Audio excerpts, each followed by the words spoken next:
Hi everyone, and welcome to another Nature Diaries. So we're still in Cornwall. It's our last full day here. We go home tomorrow. And it's our last chance for a bit of dry weather because the rain comes in real heavy this afternoon. So we'll just be chilling at the tent. So we've got out to St Agnes Head this morning. So we brought the van, parked up, and we're just going to explore it because apparently there's quite rich with wildlife here.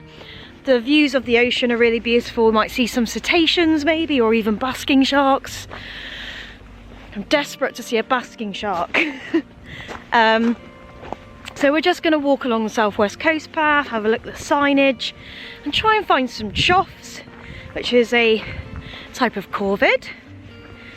And yeah, well, come along with us, have a little walkie, and we'll see what we can find on this beautiful headland.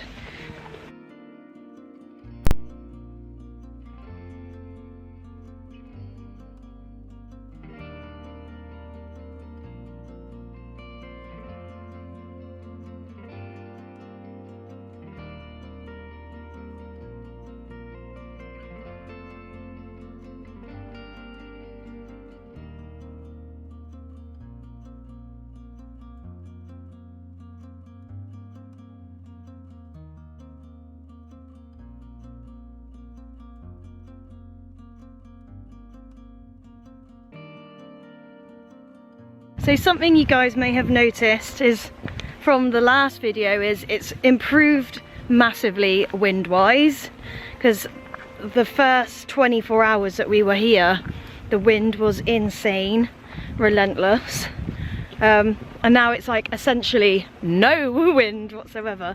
It's really lovely and peaceful, so it's just nice to enjoy it, and hopefully you can hear everything I'm saying, because when I was editing the last video I became very aware that a lot of the audio was so overcome with wind noise that you couldn't really hear what I was saying sometimes, so apologies for that, but this is nature, just got to do what you can. We're currently walking along the southwest coast path. There's some really beautiful craggy rocks down there in the water, lots of seagulls there, maybe some fulmars. I can't really tell species apart because they're too far away.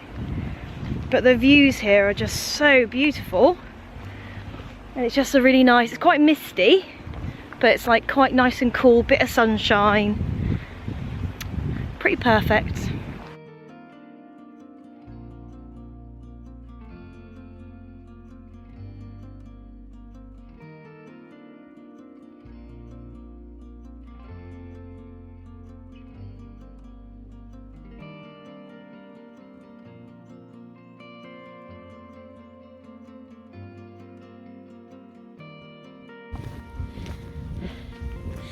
So we just stood on a little kind of craggy headland, not the main headland, just a little one.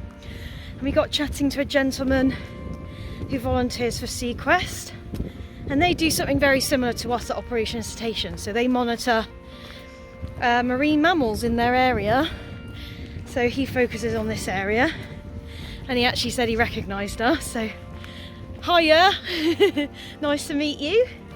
And he was saying, first of all, that they're seeing fewer bottlenose dolphins here, and we are kind of getting the same thing where we are.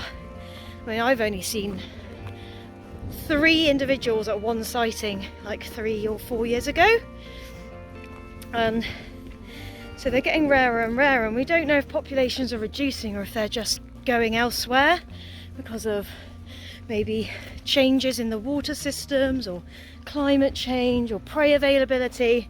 It could be a number of things, it could be a compilation of things, we just don't know, but there seems to be a common trend in the southwest that bottlenose dolphins are just being sighted less. But he also told us where to find the choughs. He said they're nesting at the moment and they don't venture far from their nests, therefore we need to kind of find where they're nesting and like pitch up for a bit and just wait and watch and see if we can see any, because we obviously don't want to disturb them, and they're nesting, they're looking after their chicks and things. So we're going to head over to where we've been told to go, and we're going to set up and we're going to see if we can get some lovely choughs on camera. So we've actually had to get in the van because we turns out where you go to look at choughs is, it's only 5 minutes down the road in the car, but it would have been about a half-an-hour walk on the coast path, and we really want to just focus on getting some footage if we can see them. So we're at Wheel Coats car park now, we're just walking over to the ruins. Apparently they hang out over there, so we're going to try and find us some choughs. So choughs are members of the corvid family, but you can recognise them by their distinct orange bill. Now in Cornwall, if you see a Cornish coat of arms, the chough actually takes a pride of place on there, but they did disappear for Cornwall for a number of years, and then in 2001 they naturally started re-colonising Cornwall. Here where we are, there's apparently a few nestings, so choughs will nest in like crevices and rocks and so on, hence you'll find them along the coastline. But this place is got loads of disused mines as well, so again there's perfect little places for them to nest. They are monogamous as well, and around this time of year they'll be laying their eggs, so they'll likely be sat on eggs, so only one of them will be out feeding, and they will fly short distances when they're on the nest, but they'll generally fly into livestock areas so they can feed in and around obviously all the grubs around the livestock feces.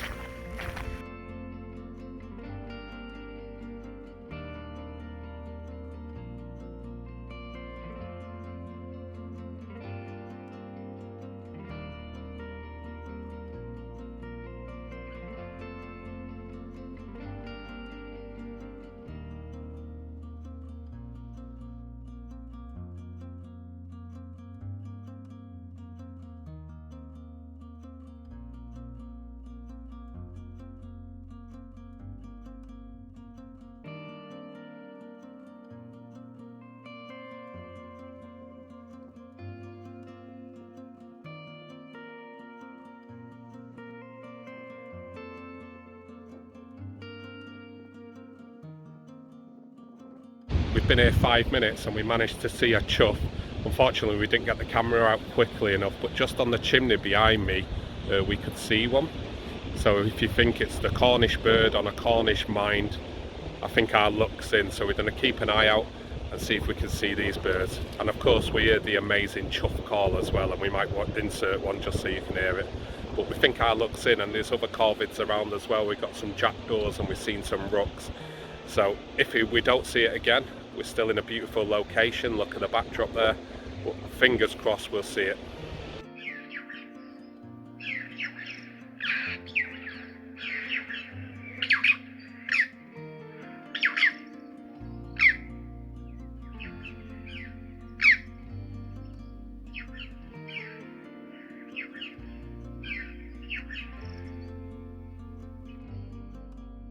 So good news, Stu and I saw a chough and we heard it call, but I wasn't quick enough with the camera to get it on camera. But I will put in a photo of a chough and the actual vocalization of a chough as well, so that you can see and hear what they look and sound like. But we're going to head back to the car now because it's really cold down here. It's very windy, unlike the other end, but I have a feeling the weather's starting to come in now, so we're going to head back to the van and go and find a hot drink somewhere, I think.